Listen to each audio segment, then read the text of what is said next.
अगर फेल हो गए तो क्या करोगे?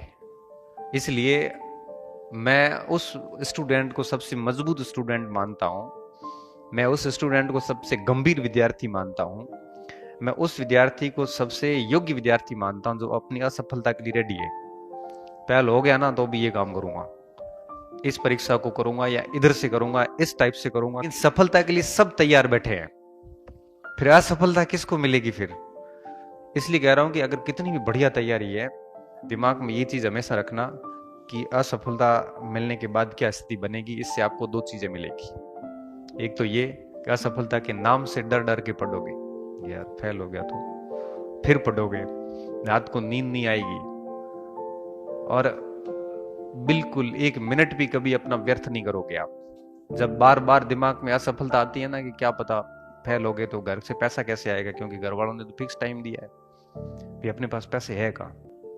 तो आप सभी के पास में लिमिटेड चांसेज है। और जब आप असफलता के बारे में थोड़ा सा सोचोगे भी ना तो अंदर से डर जाओगे, और वो आपको कभी भी लापरवाह होने नहीं देगा।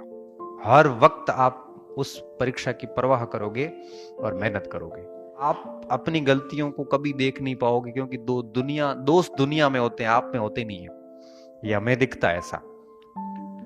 आपकी कमी सबसे बढ़िया तरीके से कोई बता सकता है तो आपका मित्र बता सकता है। इसलिए ऐसे मित्र पास में रखना जो आपको समय समय पे कांच जेब में ही रखें, आईना दिखा देना बेटा ये कमी है सुधार ले, ज्यादा ठीक रहेगा। तो ऐसे मित्र रखें और मस्त तरीके से अपना काम करें, पढ़ाई करें। मैं आरबीआई की नौकरी छोड़ के आया था बंबई से नया नया। मेरे लिए डू एंड डाई सिचुएशन थी, नौकरी लेनी जरूरी थी। तो पढ़ते पढ़ते रात को कई बार 1 बज जाती थी, कई बार 2 बज जाती थी। फिर किताबें साइड में रख के आंखें भारी होती थी, सो जाते थे। कई बार सोते सोते जब हम गंभीर तैयारी करते हैं तब अच्छी नींद नहीं आती है, ध्यान रखना। फिर पूरे दिमाग में पढ़ाई के वो चित्र घूमते हैं आपके। और फिर क्या होता था, जब नींद ठीक से नहीं आती थी तो आंखें कई बार 2 3 4 घंटे बाद वापस खुलती थी। और वापस जैसी आंख खुलती थी फिर वही किताब जो उल्टी रखी हुई होती थी फिर उसको खोल के बैठ जाते थे। फिर 1 2 घंटे बाद नींद आ गई, सो के सुबह 9 10 बजे उठ गए।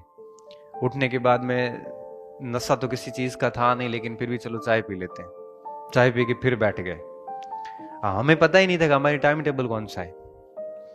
कभी कभार रात को 12 बजे सोते हुए मिलते थे, कभी बार रात को 12 बजे पढ़ते हुए मिलते थे, कई बार सुबह 4 बजे सोते हुए होते थे, कई बार 4 बजे पढ़े हुए होते थे। बच्चे अब टाइम टेबल बनाते हो ना आप लोग, सुबह 6:30 बजे उठेंगे, फिर 7 बजे तक फ्रेश होंगे, नहीं हुए तो मन नहीं हुआ तो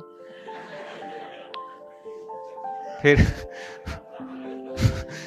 फिर 8 से 10:30 ये करेंगे। और एक बात ध्यान रखना, आपने अपने आप को जंजीरों से बांध दिया है, खुले शेर नहीं रहे अब आप। और ध्यान रखना मेरी बात को, अगर पूरे दिन के इस टाइम टेबल में एक कड़ी छूट गई ना, पूरा दिन पढ़ाई नहीं होगी। 8 से 10:30 भूगोल पढ़ेंगे, और अगर 8 से 10:30 भूगोल नहीं पढ़ी तो पूरा दिन लगेगा यार आज टाइम टेबल फॉरम शुरू कर रहा हूं मैं, अब कल से शुरू करेंगे। ऐसे कल कल करते करते कभी नहीं आता। इसलिए कभी भी जिंदगी में कोई टाइम टेबल वगैरह मत बनाना।